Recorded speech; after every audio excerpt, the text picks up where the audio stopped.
نحمدہ و نصلی علی رسولہ الکریم، اما بعد، فاعوذ باللہ من الشیطان الرجیم، بسم اللہ الرحمن الرحیم۔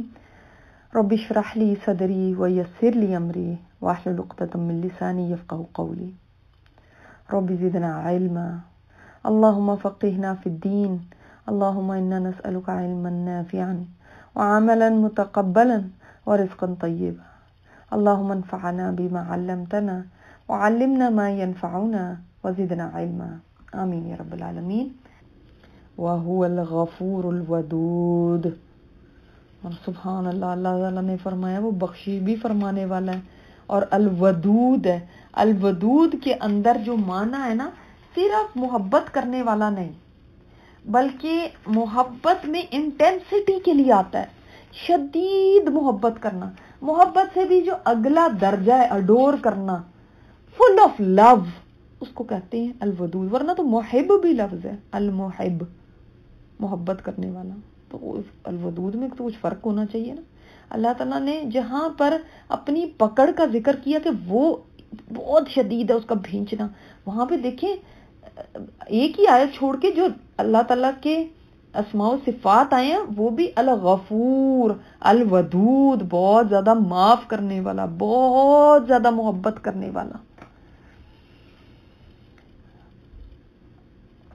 اب اس کے اندر کیا بات ہے، کیوں یہ لایا گیا یہاں پہ یہ بات؟ ایک اس کی وجہ یہ ہے کہ دماغ میں یہ آتا ہے نا کہ اتنا ظلم ہو رہا ہے زمین پہ، یہ اللہ تعالیٰ کہاں ہے، کیوں اللہ یہ ایسا ہونے دے رہا ہے؟ بعض لوگ تو کتنا کوسچن کرتے ہیں نا، پھر خدا کہاں ہے، پھر اگر خدا ہے تو پھر یہ ان کو پکڑتا کیوں نہیں ہے؟ جب آپ دیکھتے ہیں کہ اسرائیلی نے اٹھا کے یہودی نے اپنی فوجی نے اپنی گن ایک بچے کے سر پر رکھی ہوئی ہے، کیسی کیسی تصویریں آتی ہیں نا، انسان کی روح کانپ اٹھتی ہے۔ جب کشمیریوں کی آپ دیکھتے ہیں پکچر تو اتنی گرافک ہوتی ہیں، انسان سے دیکھی نہیں جاتی۔ ایک بچہ ہے اور وہ یہودی اس کا گلا گھونٹ رہا ہے اور وہ کلمہ پڑھ رہا ہے اس وقت بھی، اور وہ ساری ویڈیو کے اندر اس کی جان نکلتے ہوئے دکھائی ہے۔ انسان کے لیے برداشت کرنا مشکل ہوتا ہے، کئی دن نیند نہیں آتی اگر ایسی کوئی ویڈیو دیکھ لیں۔ تو یہ نہ سمجھنا کہ دوبارہ زندہ نہیں کیے جاؤ گے، مر کھپ گئے، نہیں، اللہ زندہ بھی کرے گا۔ یہ نہ سوچنا ظلم کر کے اور بھاگ جاؤ گے، نہیں، اللہ ہے، وہ دیکھ رہا ہے۔ اور جو ستائے جا رہے ہیں، ٹارچر کیے جا رہے ہیں، ان کے لیے اللہ الغفور ہے اور الودود ہے، کیونکہ جب کسی کے اوپر ظلم ہو رہا ہوتا ہے تو وہ یہ سوچتا ہے کہ پتہ نہیں اللہ کو مجھ سے محبت نہیں ہے جو میں اس طرح ستایا جا رہا ہوں، اللہ تعالیٰ نہیں کیا میری پرواہ کرتا؟ تو فرمایا نہیں، وہ غفور بھی ہے اور ودود بھی ہے، اس کی وجہ سے تمہارے گناہ بھی بخش دیے گئے اور اس کی وجہ سے تم اللہ کی محبت پا لیتے ہو۔ پھر دوسری طرف بھی ایک اور اینگل بھی ہے اس آیت کا، اور وہ اینگل کیا ہے کہ کافروں کو بھی سنایا جا رہا ہے، جو ستا رہے ہیں ان کو بھی سنایا جا رہا ہے، باز آ جاؤ، پلٹ جاؤ، اللہ کا کلمہ پڑھ لو، یہ کام چھوڑ دو، تو اللہ غفور ہے، وہ معاف کر دے گا۔ تم نے کتنے بھی بڑے سنگین جرم کیے ہوں، اللہ معاف کر دے گا اور وہ تم سے محبت کرنے لگے گا۔ یعنی علماء کہتے ہیں کہ یہ دو لفظ جو دو صفات اللہ کی ساتھ ساتھ آئی ہیں، ان کا مطلب کیا ہے؟ الودود اور الغفور دونوں ساتھ ساتھ ہیں۔ کیوں؟ ہم تو غفور رحیم پڑھتے ہیں، اور بھی جگہوں پہ اللہ تعالیٰ کی اسماء و صفات آتے ہیں، مگر یہ پیئر ایسے کیوں آیا؟ اس لیے کہ اللہ بتا رہا ہے گناہگار کو کہ تم جب پلٹ جاؤ گے اللہ معاف بھی کر دے گا اور تم سے محبت بھی کرنا شروع کر دے گا۔ اور جب اللہ محبت کرتا ہے تو کیا ہوتا ہے؟ کیا ہوتا ہے پھر اللہ جب محبت کرتا ہے؟ جبرائیل علیہ السلام کو بلاتا ہے اور اللہ تعالیٰ جبرائیل علیہ السلام سے فرماتا ہے میں فلاں بندے سے محبت کرتا ہوں، اے جبرائیل تم بھی اس سے محبت کرو۔ جبرائیل علیہ السلام پھر فرشتوں میں اترتے ہیں اور فرماتے ہیں فرشتوں سے کہ اے فرشتوں، اللہ اور جبرائیل فلاں سے محبت کرتا ہے، تم بھی اس سے محبت کرو۔ اور اللہ تعالیٰ پھر اس بندے کی محبت زمین پہ اتار دیتا ہے اور لوگ اس سے محبت کرنے لگتے ہیں۔ تو یہ محبت بھی رزق کی طرح اوپر سے نازل ہوتی ہے، یہ بھی اللہ کی طرف سے آتی ہے، کسی کا اپنا بس نہیں ہوتا کسی کے دل میں اپنے لیے محبت پیدا کرنا۔ تو یہ ایکسٹریم محبت کی بات ہے، الودود۔ اللہ اکبر۔ اللہ تعالیٰ کی ایک یعنی رحمت کی علامت ہے یہاں پر کہ اللہ تعالیٰ چانس دے رہا ہے ان لوگوں کو بھی جو اللہ کے بندوں پر، اس کی اولیاء پر ظلم ڈھاتے ہیں۔ تم بھی توبہ کر لو گے تو اللہ معاف کر دے گا، تم بھی پلٹ آؤ گے تو اللہ تمہاری توبہ کو قبول کر لے گا۔ اور دیکھیں سبحان اللہ کتنی بڑی بات ہے کہ اللہ تعالیٰ کوئی شرط نہیں رکھتا توبہ کے لیے، بس تم پلٹ آؤ، اس کام کو چھوڑ دو، اس پہ شرمندہ ہو جاؤ، تمہاری توبہ ہو گئی۔ یہ نہیں کہ اللہ تعالیٰ کہ تم یہ چلا کاٹو، تم فلانی جگہ جاؤ، تم پھر ایک ٹانگ کے اوپر کھڑے رہنا، پھر تم اتنے سال، جتنے سال تم نے نافرمانی کی اتنے سال کھڑے رہو گے، پھر میں تمہاری توبہ قبول کروں گا۔ اب تم یہ کوئی مشکل کام اللہ تعالیٰ بتا دیتا، یہ کرو گے تو پھر تمہاری توبہ قبول ہوگی، اب تم لاکھ نفل پڑھو گے تو پھر توبہ قبول ہوگی، اب تم ایسے کرو گے تو پھر اتنے روزے رکھو گے تو توبہ قبول ہوگی۔ نہیں، دیکھیں نا، اگر اللہ تعالیٰ یہ تمام شرائط رکھ دیتا، کوئی نہ کوئی مشکل چیز رکھتا کہ تم نے بھی تو نافرمانی کی نا اتنے عرصے، تم بھی اب یہ کرو گے، یہ جرمانہ بھرو گے تو یہ ہوگا، تو ہم کیا کرتے بتائیں؟ تم رات کے اندھیروں میں کسی جنگل میں جا کے چلے کاٹو گے تو پھر ہوگا کہ تمہاری توبہ قبول ہو، تو ہم کیا کرتے؟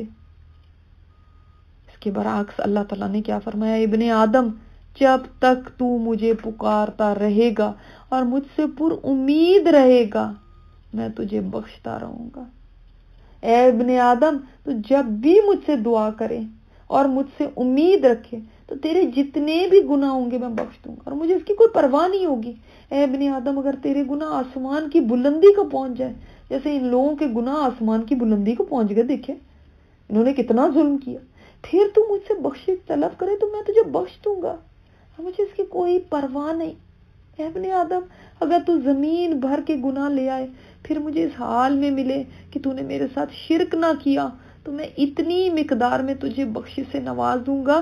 اس سے بڑھ کے کیا بات ہو سکتی ہے کہ فرعون بھی اپنے آخری وقت کے اندر کہنے لگا میں اب موسیٰ کے رب پر ایمان لایا، اور اس وقت جبرائیل علیہ السلام نے آپ صلی اللہ علیہ وسلم سے فرمایا کہ میں نے اس کے منہ میں راکھ ڈال دی کہ کہیں ایسا نہ ہو کہ یہ توبہ کر لے اور اللہ کی رحمت جوش میں آ جائے اور اللہ اس کو معاف کر دے، کہیں ایسا نہ ہو، کہ وہ بہت ظالم تھا، بہت ظالم تھا۔ جیسے کئی ظالم اتنے ہوتے ہیں نا کہ آپ کہتے ہیں نا کہ اللہ اس کو توبہ کی بھی توفیق نہ دینا، یہ اتنا ظالم ہے، اس نے اتنا خون بہایا۔ آج بھی دنیا میں ایسے لوگ ہیں نا جن کے لیے آپ کہتے ہیں کہ اللہ اس کو نہ توفیق ملے توبہ کی۔ تو فرعون تو بہت شدید ظالم تھا۔ اللہ اکبر۔ تو اللہ تو کتنا کریم ہے، اللہ تو کتنا رحیم ہے، وہ پھر یعنی اتنا معاف کرنے کو تیار ہے۔ یہ بندہ ہی توبہ کرنے میں کوتاہی کرتا ہے۔ آپ صلی اللہ علیہ وسلم نے فرمایا گناہ سے توبہ کرنے والا پھر ایسے ہو جاتا ہے جیسے اس نے گناہ کیا ہی نہیں۔ سبحان اللہ، اللہ ایسے پاک صاف کر دیتا ہے۔ آپ دنیا میں بھی کسی کے ساتھ برا کریں نا تو آپ کو اتنے تانے سنائے گا، اتنی باتیں سنائے گا، پھر بھی ناراضگی چھوڑے گا نہیں۔ آپ پیر بھی پکڑتے ہیں لوگوں کے، ہاتھ بھی جوڑتے ہیں لوگوں کے سامنے، پھر بھی نخرے کرتے ہیں اور پھر بھی کہتے ہیں اچھا ٹھیک ہے معاف کر دیا، اس کے بعد بھی غصہ ان کا جاتا نہیں ہے، پھر بھی وہ لوگ پھر ٹائم ٹو ٹائم کچھ بات جتا دیتے ہیں۔ لیکن اللہ تو کتنا کریم ہے، اور اس کے بعد اللہ معاف ایسے کرتا ہے کہ جیسے تم نے کچھ کیا ہی نہیں، اور دوبارہ مینشن ہی نہیں اس کا۔ اور اللہ تعالیٰ بتاتے ہیں سبحان اللہ، اللہ اکبر، دیکھیں کتنی زبردست آیات ہیں کہ وہ ودود ہے نا، وہ بہت شدید پھر محبت کرنے والا ہے۔ تم اگر پلٹ آتے ہو اس کی طرف تو وہ بھی تمہیں کیسے ویلکم کرتا ہے، وہ پھر بار بار تانے نہیں مارتا رہتا، وہ پھر بار بار جتاتا نہیں رہتا، یاد نہیں ہے یہ کیا تھا تم نے، پھر وہ محبت کرتا ہے ایسے گناہگاروں سے جنہوں نے کبھی اتنی سیاکاریاں کی.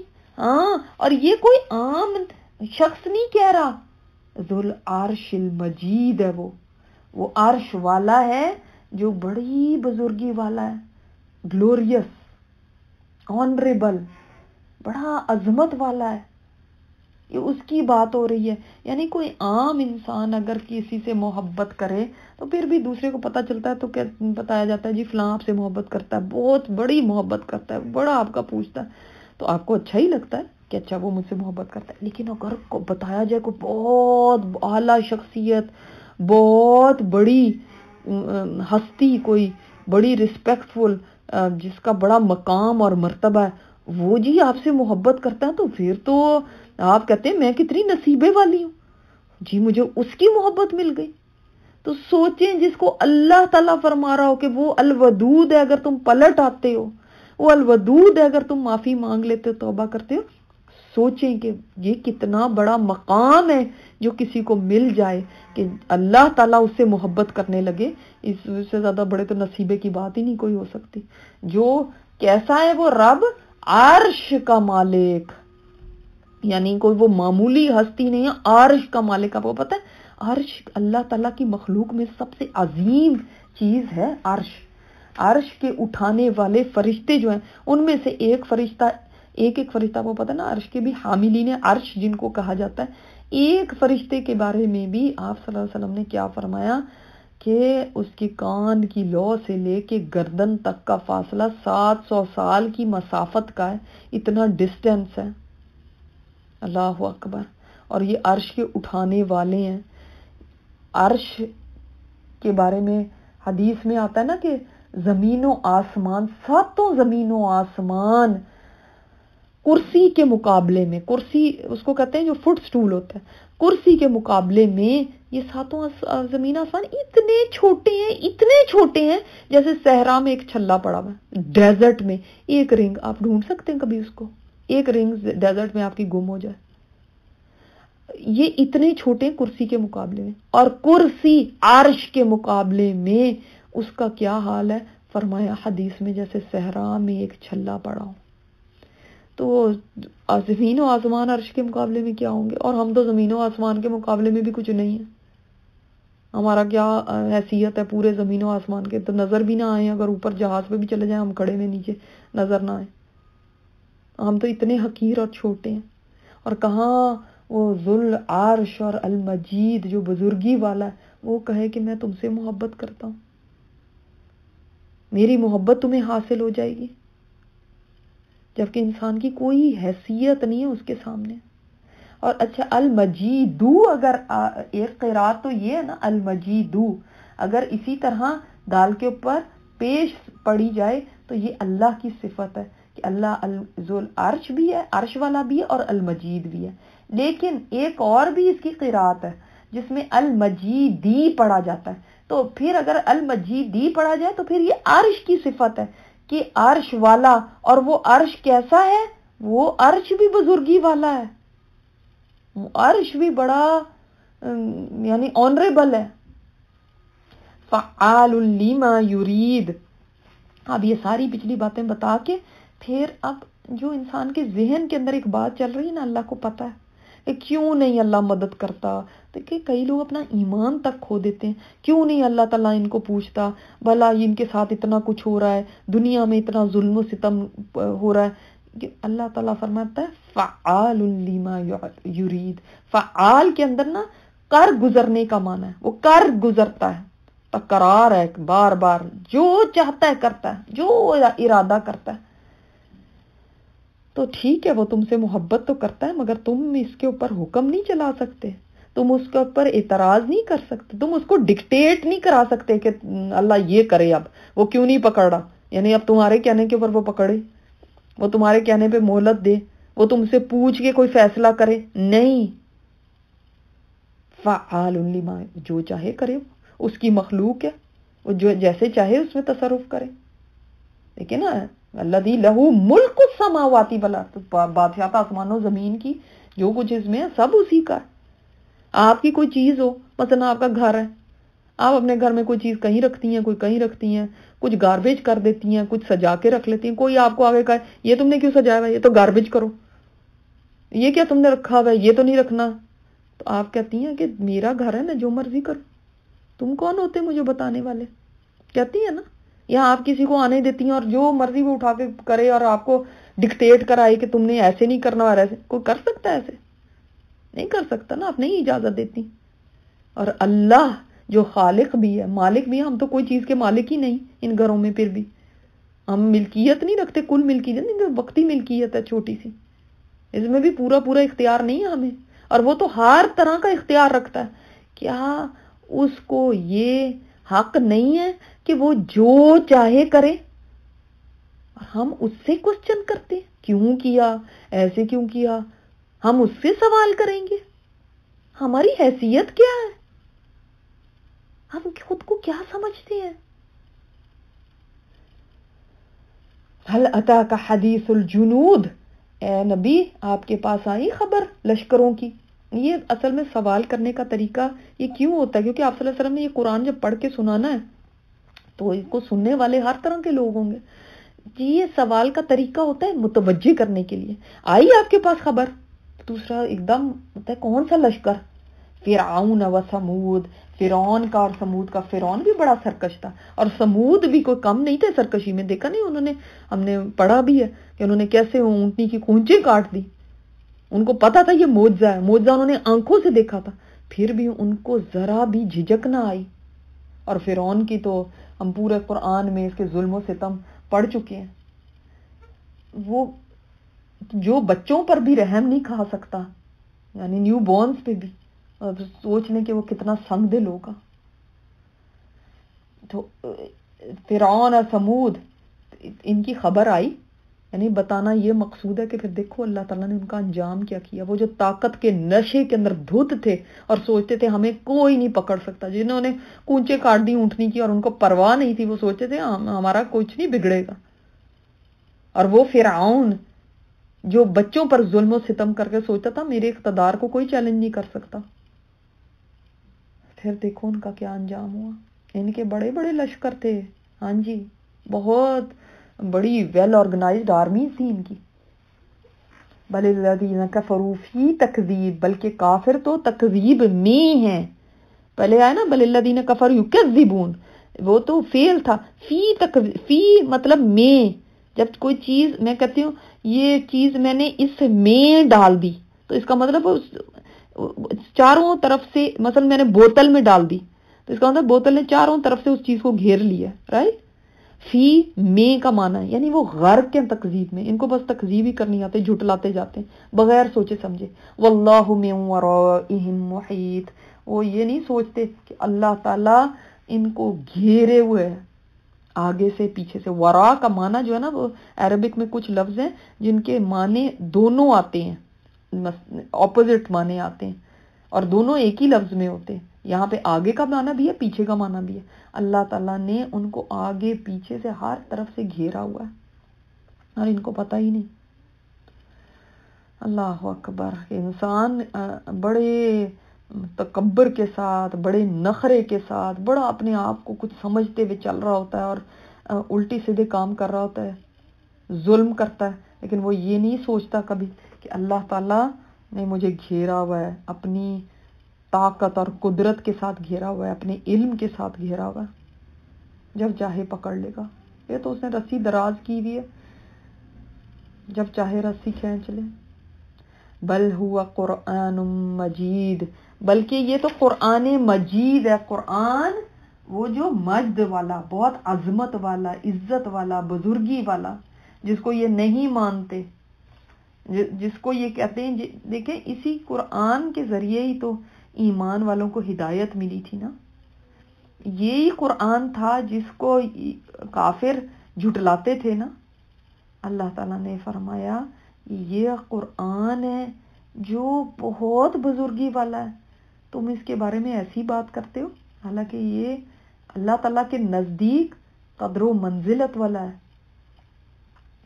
اور یہاں سے یہ بھی پتہ چل گیا کہ جو بھی استقامت چاہتا ہے دین پر، چاہتا ہے نا کہ جمع رہے دین کے اوپر، تو اس کے لیے جو نسخہ دیا گیا وہ نسخہ قرآن ہے. اگر اس کو پکڑے رکھیں گے تو دلوں کو اطمینان ملتا رہے گا، اس سے ڈھارس ملے گی، اس سے ہمت ملے گی، حوصلہ ملے گا. بدترین حالات میں بھی انسان کو یہ تسلی دیتا ہے، انسان پھر چلتا رہتا ہے.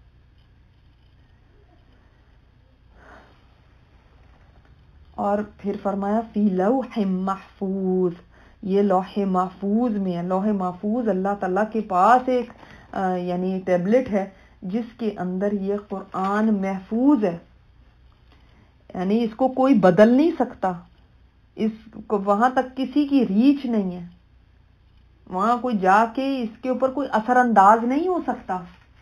یہ یعنی اللہ تعالیٰ کے نزدیک دیکھو اس کی کتنی قدر و منزلت ہے. اس قرآن کی اللہ تعالیٰ نے قدر و منزلت بتا دی ہے یہاں پر کہ اللہ کے نزدیک اس کا مقام کیسا ہے کہ لوح محفوظ میں لکھا ہوا ہے. لوح محفوظ وہ جگہ ہے جس کے بارے میں آتا ہے کہ یہ لوح سفید موتی کی ہے. اس کی جو لینتھ ہے نا آسمان و زمین کے برابر ہے، اور اس کی چوڑائی مشرق اور مغرب کے برابر ہے. اس کے دونوں کنارے موتی اور یاقوت کے ہیں، اور اس کے دونوں پٹھے سرخ یاقوت کے ہیں. اس کا قلم نور ہے، اور اس میں اللہ تعالیٰ نے جو بھی کہا ہوا ہے وہ اس کے اندر محفوظ ہے. تو اللہ تعالیٰ اس کو دن میں 360 مرتبہ دیکھتا ہے، اور جو چاہتا ہے اس کے اندر تصرف کرتا ہے. تو اس لوح محفوظ کے اندر یہ قرآن ہے. اس سے اس کی بہت بڑی قدر ہمیں پتہ چلی کہ یہ دیکھو اس کو کتنی یعنی ایک شان والی جگہ پر اللہ تعالیٰ نے پروٹیکٹ کر کے رکھا ہوا. اور اس سے یہ بھی دلیل ملتی ہے کہ جو قرآن کو تھامے گا، جو اہل القرآن بنے گا، اللہ تعالیٰ اس کو بھی پروٹیکٹ کرے گا. اللہ تعالیٰ کے نزدیک اس کی بھی قدر و منزلت ہوگی. اللہ تعالیٰ ہمیں ہمیشہ قرآن کا ساتھ دیے رکھے. اتنی بڑی شرف والی چیز اللہ تعالیٰ نے ہمیں عطا کی ہے، تو ہمیں اس کی قدردانی کرنی چاہیے. سبحانک اللہم و بحمدک نشہد ان لا الہ الا انت نستغفرک و نتوب الیک.